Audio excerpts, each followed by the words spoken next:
In this quick, simple demonstrations of synchronous and analyze the result, we want to go in there and activate our synchronous. So in this particular part, as we rotate up, we can use diagonal selection to select all the faces that we want to rotate. The first thing is we want to do is select a vector. Once that is done, we want to select a point where we want to rotate it from. We can drag onto this, what we call a handle, or we can type in a value of 40 degrees.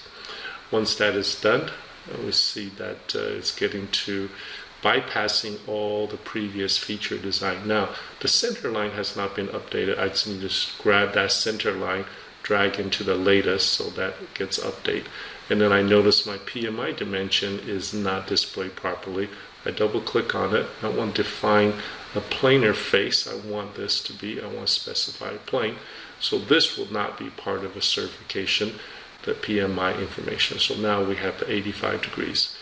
All right, so once that is done, we went from 45 to 85. So that is something that we think will make another design change. We want to go ahead and first change the diameter. So under more, we can see that there's a Resize Hole. So using that Resize Hole, we want to decrease that by 25 millimeters. So with that is quickly updated that design.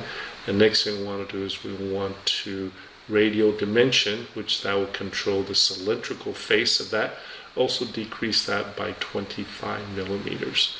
So once that result is done, we see that everything's updated properly place our informations of the model-based definition entities. And then now what we want to do is basically analyze. We want to analyze this by using measure.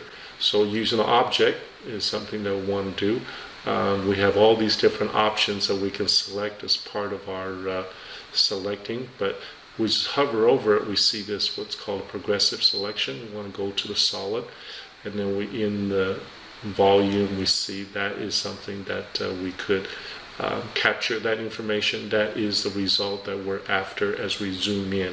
This is a value we want to put in for our certification exam.